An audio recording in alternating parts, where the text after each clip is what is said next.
From the Thomas K. McKeon Center for Creativity at the Tulsa Community College Metro Campus in downtown Tulsa, this is the Big Blue Podcast.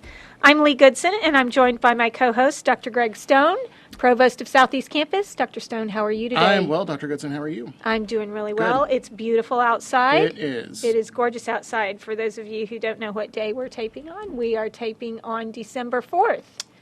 It feels like I'm not even sure what day we're taping. I know, it's been so a pretty beautiful. busy week after the Thanksgiving break. Right, for sure. It feels like May 3rd. But anyway, as we wrap another successful semester, we have the honor today to have in our studio Commissioner Karen Keith. We are so excited to have you here. Tulsa County Commissioners for District 2. Thank you for being here today. Well, what a pleasure to be able to come back in here. Last time I was here, we had so much fun with the students, if you remember that. That's it was exactly great. right. I loved it. Yes. So it's a this is delight where to be here. You got to, the students got to interview you. Yes. Yeah. Love that. So wonderful. Well, we're glad to have you here, and we know there'll be a lot of listeners for this one.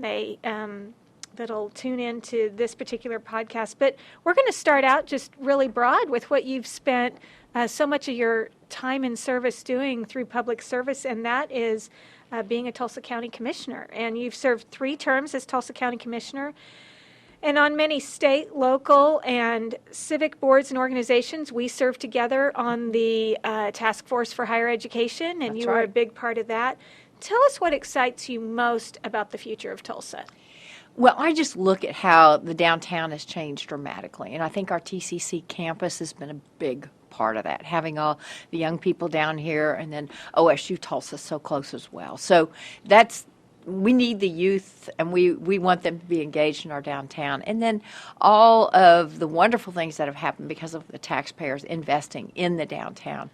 And I'm really excited by the Tulsa Remote Project. Again, bringing young entrepreneurs who can work from anywhere they want to our community. And I've met several of them, and they come here and they love Tulsa, and they've found us just a great place for them to build their families and build their lives. And that's what I want all of our students to see here, so that you build them here and they stay. Commissioner Keith, sort of related to the work you've done, that you've been such a champion for a number of causes. We're going to talk about those today. One in particular is the new Family Center for Juvenile Justice. Construction is pretty much done. Tulsa County Juvenile Court, I believe, is starting to hear cases in that facility this week. What is that project going to mean for residents of Tulsa County, and what does it mean for you personally? You've been at the forefront of the effort to have this project completed. Are you trying to make me cry? No, it has been a labor of love, and I am so thrilled. The courts are open now, and it's like people are almost walking with a different lilt to their step, because you just can't imagine, unless you were in the old facility, almost like you would cower when you walk in the door because it was so small, so crowded, no light.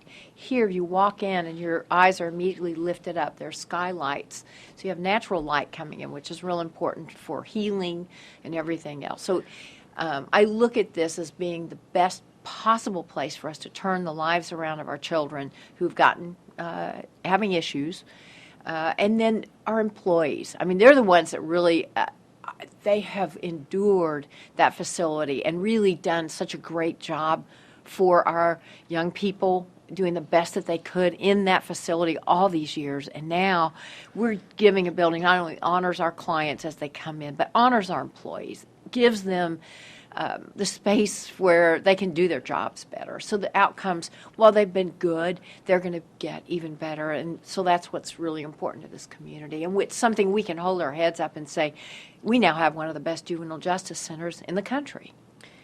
Really something people can have some hope in. It Absolutely. creates some hope for the clients. And just even the architecture, Seltzer Schaefer, Bob and Janet worked on this, and they threw their heart and souls into this project, and they looked at best practices and buildings and what do these kids need, what do our staff need, and of course Judge Francine. She was a driving force behind getting the best facility that we could for the region. So I'm just so grateful, because that work on the front end is the reason it's going to function so well now, and I'm just so grateful.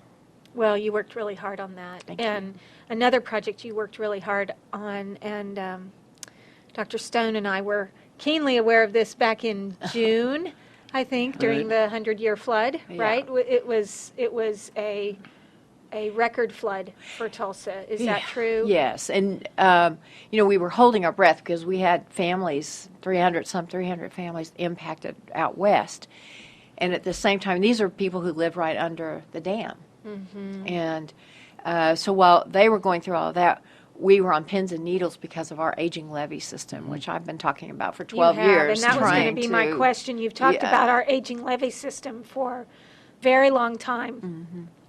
Along the Arkansas River and the dangers that it presents should we have a massive flood like we did back in June. And so talk to us a little bit more. What were some of the biggest lessons you learned during that crisis?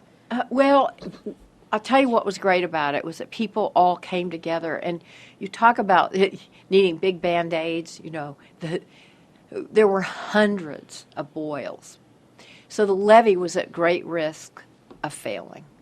But we had the National Guard in here dumping 3,000-pound bags.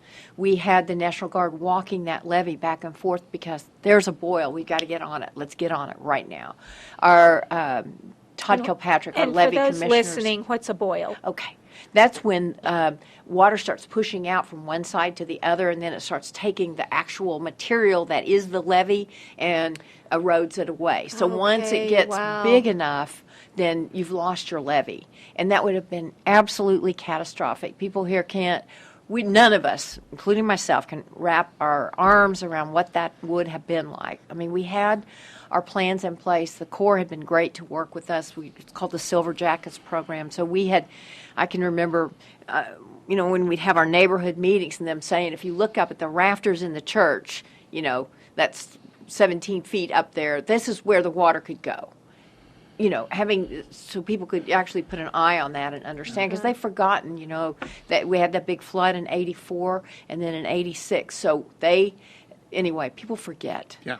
And it was a good way to remind them what that could have been like if the levee had breached. And we had that one choke point that it was, there's some amazing photographs by the Tulsa World with the Corps and then all of the National Guard, and they were sandbagging this wall that was leaking like a sieve on Charles Page Boulevard, and they did a great job. But it was everything that came up. They had everybody, all hands on deck, and so this was such an incredible experience. And I talked with Mayor Bynum about this too, because he did a wonderful job leading and keeping everybody calm, but yet everything on track. And so everybody really coming together, doing what they had to do to get us through that crisis. And so really the crisis does continue, because we need to get mitigation funds together so that, we have people rebuilding in areas they shouldn't, but we don't have the funds to buy them out. So federal dollars that we should be able to match, I think it's a 75-25 match. So 75 is federal dollars, but we don't have the 25. So, Right. And so it's tragic, but now we're working with the legislature to come up with a bill that would allow the counties to assess themselves just a couple of mills to start creating a mitigation fund so that we can be on top of these problems when we need to And be. protect lives and property. Absolutely. That's Yeah. right. Well, I'm Greg Stone, Southeast Campus Provost, here with President Lee Goodson, and you're listening to the Big Blue Podcast. As a reminder, our guest today is Tulsa County Commissioner Karen Keith. We've been talking about some of the efforts that she's been championing over the years. And Commissioner Keith, in September, as a result of your hard work on so many issues, your advocacy for education across our community, you were honored with this year's Vision and Education Leadership Award by the TCC Foundation. Congratulations on that. Oh, It was thank such a you great so night. much. It was such It was a great fantastic night. night. I had such a good time. I didn't know what to expect. I was so shocked, and I thought you were going to have me MC the thing. I know. So I got to tell this story out of turn. We're totally out of turn here, but we asked Commissioner Keith to come to my office for a meeting, and Roger was there, Yeah. right? Roger Yeah. Ramsire of Cox Communications, and he was going to chair Vision Dinner, and she was like, "What is it? What is something? And we were like, well, it's about Vision Dinner. Oh, do you want me to MC?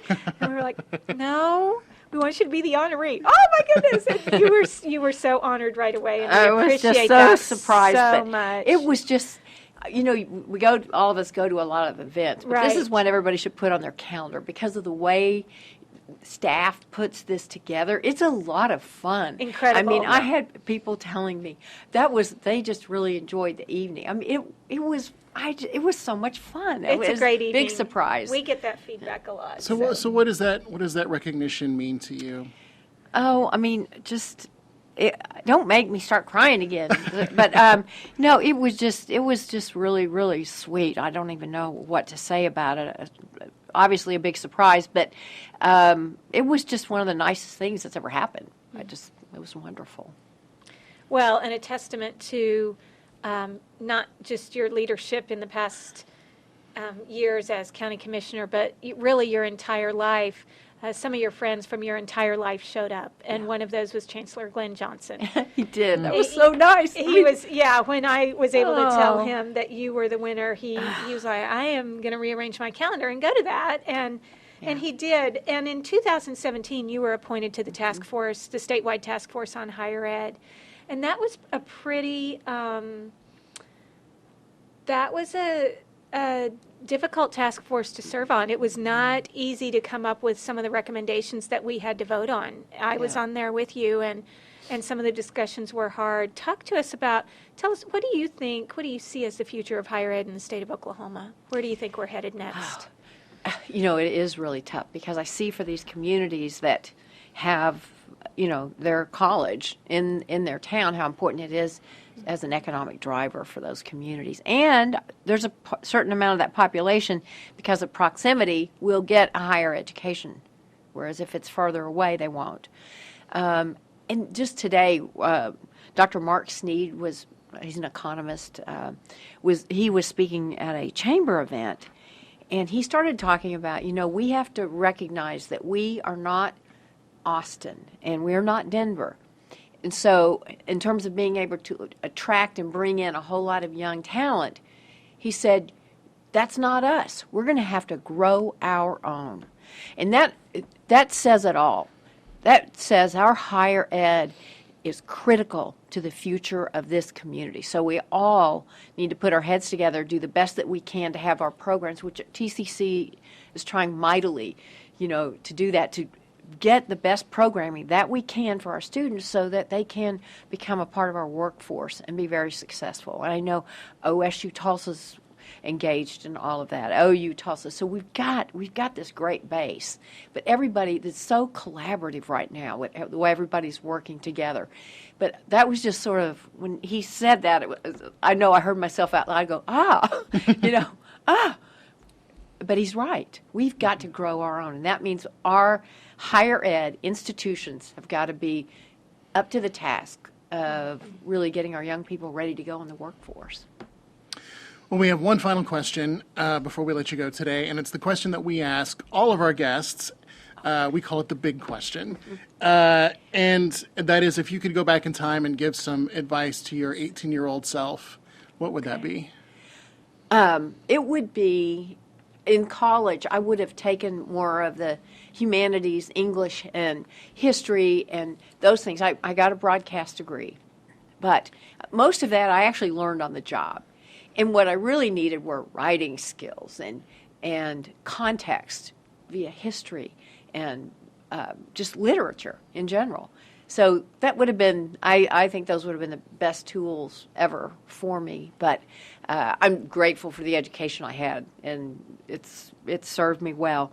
But that's what I would have done differently. Speaks to the value of a liberal, lowercase l, liberal general education. Yes, that the I think U.S. it does. higher education system is Lowercase known L. for. Yeah, Lowercase so L, I like lowercase that. That was very good. That was good.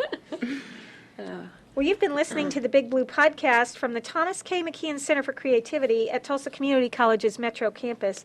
We want to thank our guest, Commissioner Keith. Thank you so much for being here. And Oh, thank you guys. This was yes, and sharing your stories. We want to thank you for spending time with us today, and we want to thank you for listening. Remember, you can catch the Big Blue Podcast each week in the week at TCC and on the Creativity Channel at YouTube. Thank you very much. Have a great week.